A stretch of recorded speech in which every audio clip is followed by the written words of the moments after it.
Hey, I am Adam Nee, and I'm co-writer, co-director, and one of the stars of Band of Robbers. It is a movie about Tom and Huck, but in our version, they're grown men and it's modern day.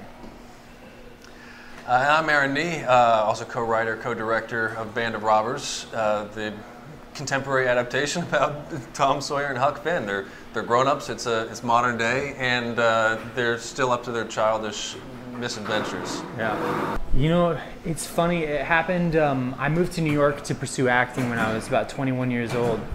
And I was auditioning for this Huckleberry Finn movie, and the book was the movie was very close to the original books, meaning that Huckleberry Finn was a 13-year-old, but I was a 21-year-old man auditioning to be a teenager. So I don't know how I got this audition, I don't know what I was doing there, but the director was just kind of like, you know, staring at me like, what is this kid doing here?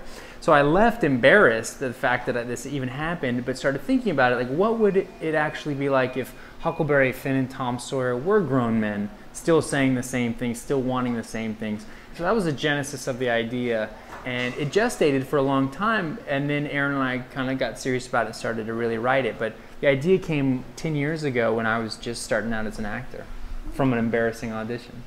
We get along pretty well, so yeah. it was a pretty fluid process. We've been making movies together since we were little kids, and so by this point it's sort of second nature. We don't have to think about it that much, like how do we work together, it just happens, it just works. It's a very fluid thing. You know, I feel like we spend a lot of time preparing to make sure that when we're on set, we're on the same page. And we don't divvy up responsibilities. It is a very kind of like natural thing that happens where, you know, Aaron will talk to actors, I'll talk to actors, Aaron will talk to the cinematographer, I'll talk to the cinematographer. And oftentimes if someone on set comes and asks a question to either one of us, you're gonna get the same answer because we've done so much prep and we have a very similar vision of what we're trying to make. Favorite, I would say, is that he is sort of a savant in that he can do almost anything artistically. He does visual effects, he can do graphic design. So that's come in handy so much, especially for a small movie like this. He's brought so much to the table visually. And I always feel like I can trust on set the way that a shot, like if Aaron has an idea for a shot or anything like that, I always trust that it's going to be great because I feel like aesthetically he's very, very intelligent. Least favorite thing, sometimes he smells bad. He's a smelly guy. All right. That's all I got. He's not smelly. I got no complaints. Yeah, so my answer is similar. And the favorite thing is having a partner who you can trust on set. And that's not just on set, but through the whole process, which a creative partnership is the kind of thing that you don't want to go into it where you're constantly second guessing each other. That's just not going to work. So having a partner where you can go through the process knowing that even when we have points of disagreement, it's not the difference between a good idea and a bad idea, it's just a different idea. Yeah. And you know, having that creative partnership that you can trust, and then also just just a good, reliable, good person, because it's also when you're in the boiler pot of making a movie, it really test your mettle, you know, what kind of person you are. And you need to have a person who, just as a person, you can trust too, who's going to keep their head, who's going to be a reliable and enjoyable person to be around. I sound pretty great, don't I? Matthew Gray Gubler is an old friend. We've known him for about 8 years, so we knew he was going to be involved with the project, and he's also a producer. Eric Olson is a friend, so he came in, you know, he's playing a smaller role in the film and just does an amazing job. He's so great, and I felt like it was a real favor to us that he did that.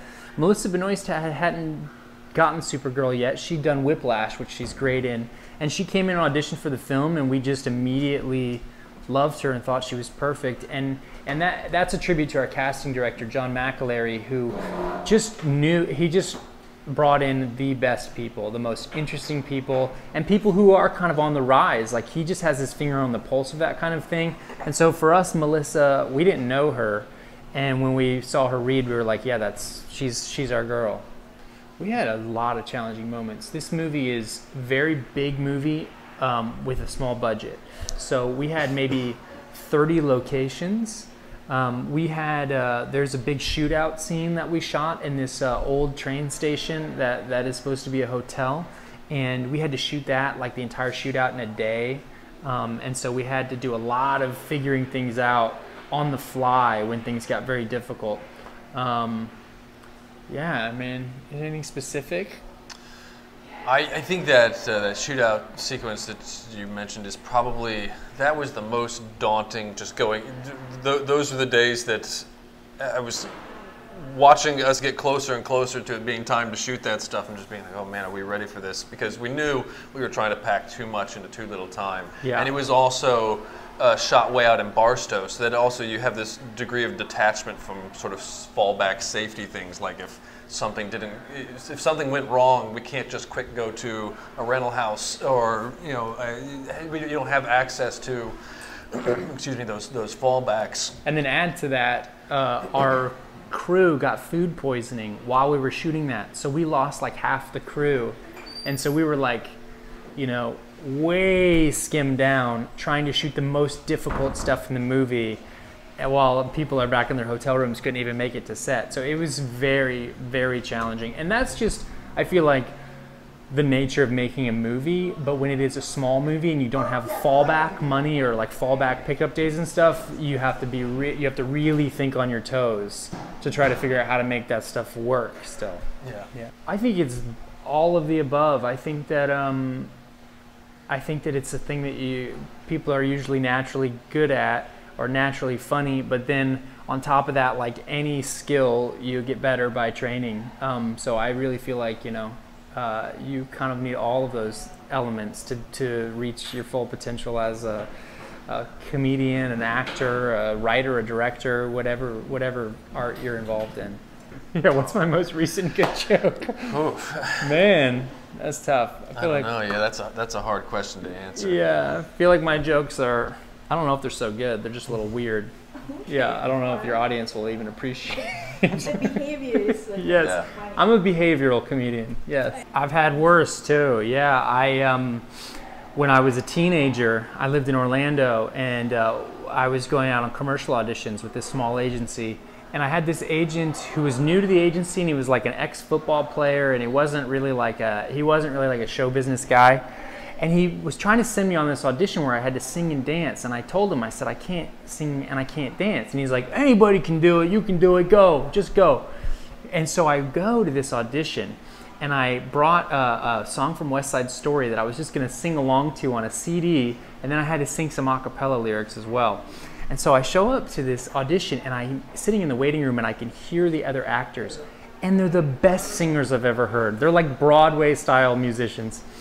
So I'm like, this is going to be awful. As long as, okay, I'll just make up for it with, like style or whatever. I go into this room, and the audition room is all mirrors. So I go in, and he goes, the only note I have for you is go as big as you possibly can. And I'm like, I don't dance, I don't sing, and now he's telling me to really go for it. So it becomes the most embarrassing audition ever, where I'm singing along going, you're a jet when you're a jet all the way. And I'm like trying to do these dance moves, and everywhere I look, I see myself in another mirror looking like an idiot. And I'm just spinning and looking at this colossal fail. It was terrible. I walked out of there just mortified. And I think that agent quit a week later. He had no business being an agent, but yeah. I've had nothing but great experiences. It's been a pretty flawless career. Yeah, no embarrassments. No embarrassments. We probably, the moment we decided to let's make a movie together was when we were around, I think I was 11. Yeah, I think probably about 8 years old or something. Our friends who were visiting from out of the country, they had a VHS camera, and we were like, oh wow. They let us borrow it, which was so cool. And I don't know if we ever gave it back. We just started making movies when we were kids, and I think it was when we were teenagers, and I started writing when I was 16, really seriously trying to write screenplays. And Aaron looked at some of those, and I think he thought oh, Adam and I are we want to do kind of similar things. And that's when I feel like it got serious, was we really wanted to start doing that at that age, teen years, yeah.